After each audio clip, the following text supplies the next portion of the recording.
Madame, Monsieur, bonsoir, bienvenue à ce journal. Nous sommes le 1er novembre 2015, voici les titres. Le projet de révision constitutionnelle fin prêt, bientôt rendu public, des nouveautés sont attendues.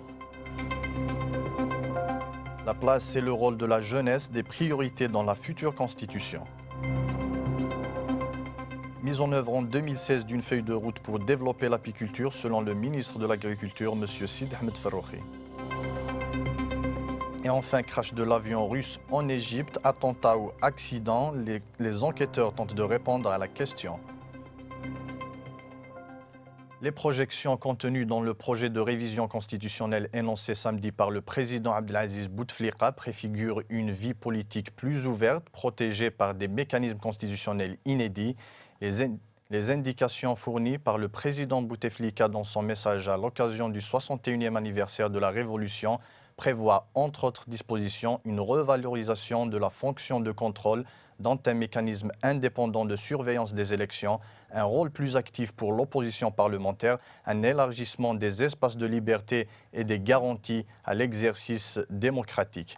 L'instauration de ces mécanismes de gestion démocratique concerne l'approfondissement de la séparation et de la complémentarité des pouvoirs, la dynamisation des institutions constitutionnelles de contrôle ainsi que des garanties pour conforter le respect des droits, des libertés des citoyens et l'indépendance de la justice. Concrètement, ces dispositions devraient générer des capacités plus grandes de contrôle à différentes échelles de l'exercice du pouvoir. Elles visent aussi à donner de nouveaux instruments à l'opposition parlementaire qui l'aiderait à mieux contribuer à l'approfondissement du pluralisme politique et à présenter des propositions alternatives avec pour seul arbitre souverain le peuple. Selon les dispositions du projet évoqué par le chef de l'État toujours, l'opposition parlementaire sera dotée de moyens d'assumer un rôle plus actif, y compris par la saisine du Conseil constitutionnel, une attribution limitée dans la Constitution dans son article 166 au président de la République et au président de l'Assemblée populaire nationale et du Conseil de la Nation. Le projet de la révision constitutionnelle donc sera bientôt rendu public et vise à garantir les libertés et instaurer une démocratie plus apaisée dans tous les domaines, a annoncé samedi le président de la République Abdelaziz Bouteflika, Neriman Razgan. Des réalisations restent à consolider ou parachever, y compris dans les domaines politiques et de la gouvernance, et le projet de révision constitutionnelle, qui sera bientôt rendu public, se projette dans cette direction, a indiqué le président de la République, M. Abdelaziz Bouteflika, dans un message à l'occasion de la cérémonie du 60e anniversaire de la Révolution du 1er novembre 1954. La révision de la Constitution aspire à consolider l'unité nationale autour de notre histoire, de notre identité et de nos valeurs spirituelles et civilisationnelles, et de promouvoir la place et le rôle de la jeunesse face aux défis du millénaire.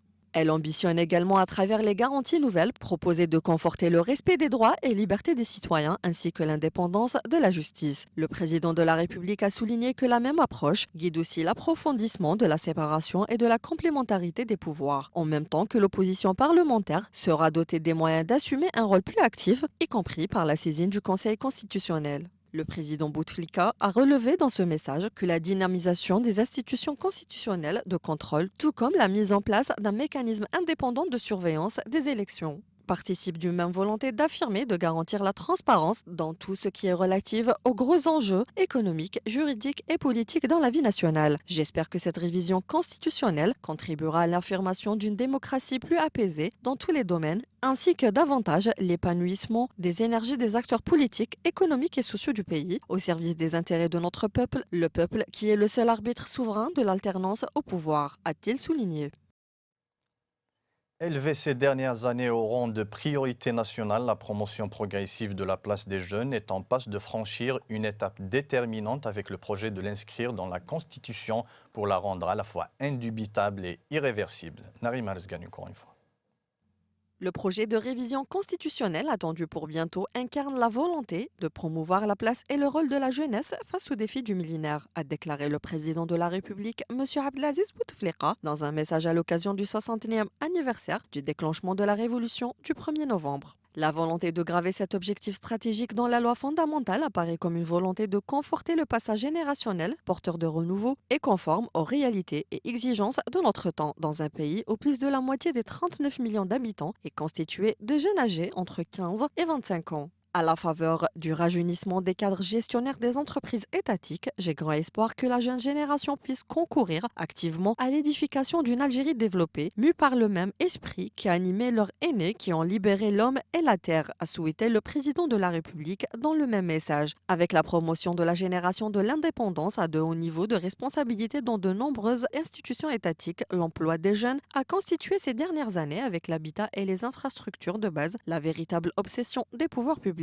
Un vaste dispositif d'aide à l'emploi, à l'insertion professionnelle, à la création d'entreprises et à l'accès au crédit bancaire au profit des moins de 30 ans, en priorité, a ainsi été institué. Le ministre des Moudjahidines Taïb Zitouni a inauguré samedi à Riyad el-Fath la Semaine nationale de la mémoire dans le cadre des festivités commémorant le 61e anniversaire du déclenchement de la Révolution, sujet de Yamina Bahir. Les stands de la manifestation proposent des photos retraçant les différentes étapes de la lutte du peuple algérien depuis le début de la colonisation, passant par les mouvements de la résistance populaire contre les forces coloniales, les batailles menées par la LN pour le recouvrement de la souveraineté nationale et les sévices endurés par le peuple durant la période coloniale. S'étalant sur plusieurs jours, ce rendez-vous mémorial auquel prennent part divers musées à travers le pays est ouvert au public. Accompagné du ministre de la Jeunesse et des Sports, Al-Hadi Ould Ali, M. Zitouni a donné le coup d'envoi de la caravane de la bibliothèque itinéraire d'Alger en direction de Batna, capitale des Aurès, avant de faire une halte à Tébessa, puis Tlemcen, chargée de 2500 ouvrages d'histoire, des documentaires et des films. Le ministre a également donné le coup d'envoi des journées civiles du film révolutionnaire à l'espace Riyad el-Fath et inauguré une exposition regroupant les toiles artistiques primées par le concours national du dessin organisé par le ministère de la Jeunesse et des Sports au niveau des centres et maisons de jeunes. Soulignant l'importance de cette manifestation qui constitue une occasion pour le public algérien, notamment les jeunes, de revenir sur la grandeur de la révolution du 1er novembre et les sacrifices consentis par le peuple algérien pour le recouvrement de la souveraineté nationale, M. Zitouni a rappelé que la récupération des archives sur la révolution auprès de la France avançait. Le ministre de l'Agriculture, du Développement rural et de la Pêche, Sid Ahmed Ferroukhi, a indiqué hier à Alger que son secteur allait mettre en œuvre dès 2016 une feuille de route pour développer la filière apicole visant essentiellement l'amélioration de la productivité et l'élaboration des normes de qualité du miel d'Algérie. Explication avec Mehdi Zarouki.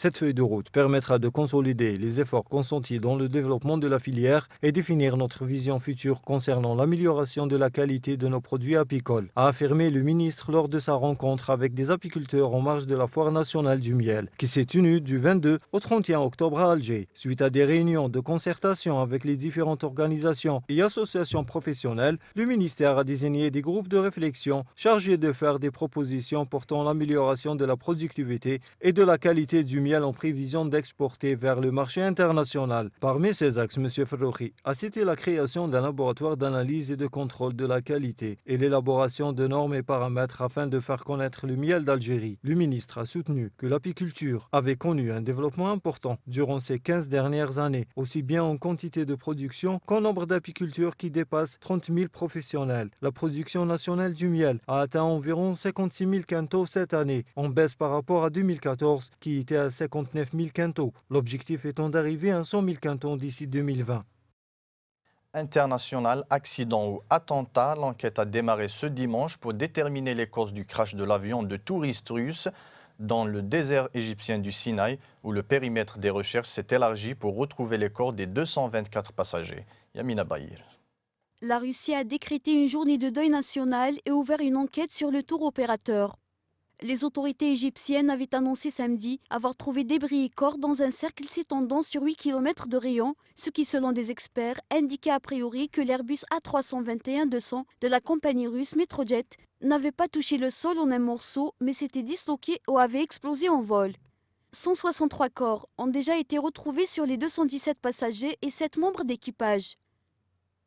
L'avion avait décollé samedi à l'aube de la station balnéaire de Sharm el-Sheikh à destination de Saint-Pétersbourg. Le contact avait été perdu après 23 minutes de vol, alors que l'appareil se trouvait à plus de 30 000 pieds, une altitude de croisière, plus de 9 000 mètres. Plus de 24 heures plus tard, le doute subsiste sur la cause du crash, même si les gouvernements égyptiens et russes contestent la revendication par la branche égyptienne du groupe terroriste Daesh, en représailles, selon elle, au bombardement russe en Syrie. Dimanche matin, des enquêteurs russes et égyptiens sont arrivés en compagnie du ministre russe des Transports, Maxime Sokolov, sur les lieux du crash en hélicoptère. Parallèlement, une centaine de secouristes russes ont pris la route avec leur propre équipement.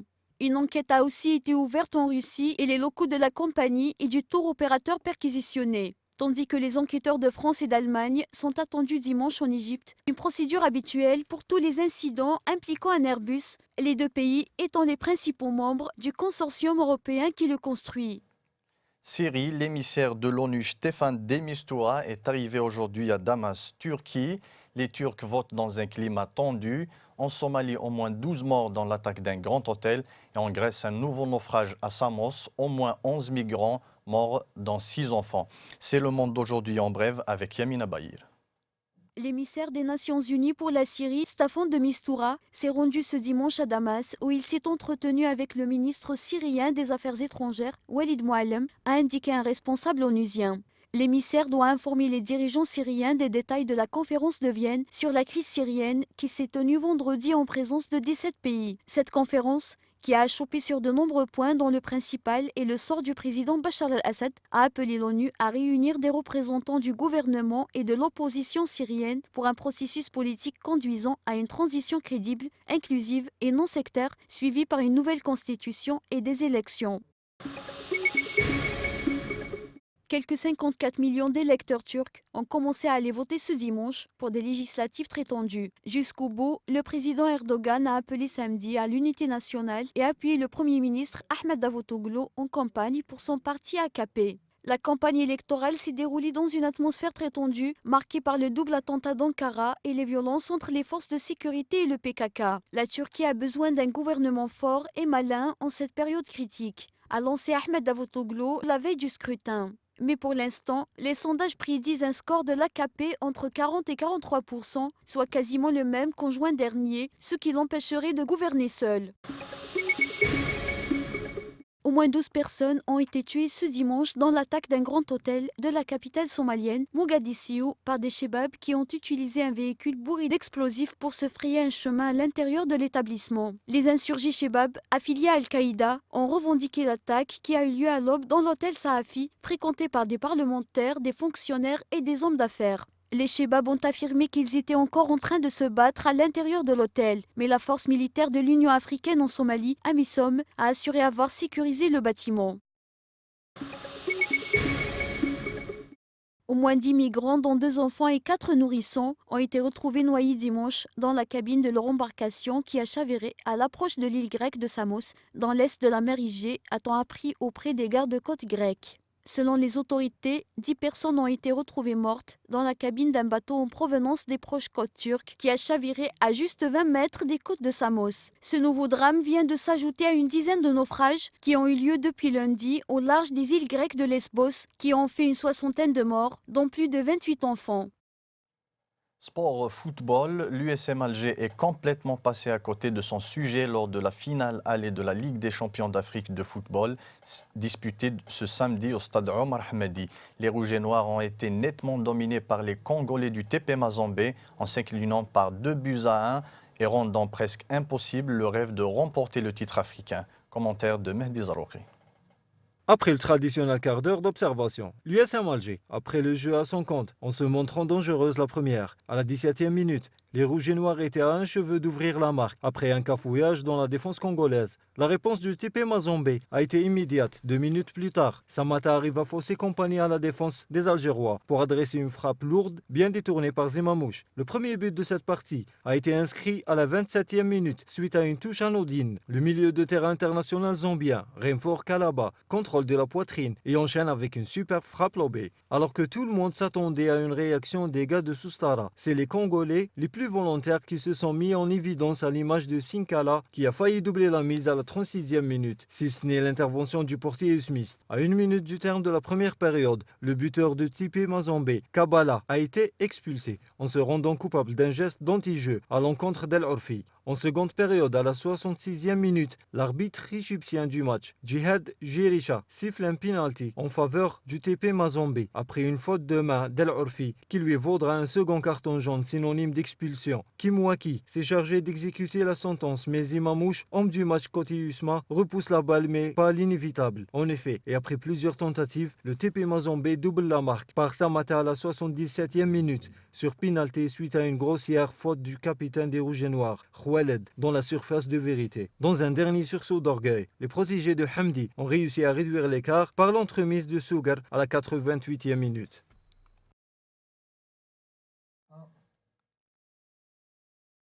C'était la dernière info de ce journal. Merci de nous avoir suivis. Joyeux 1er novembre à tous et bonne soirée.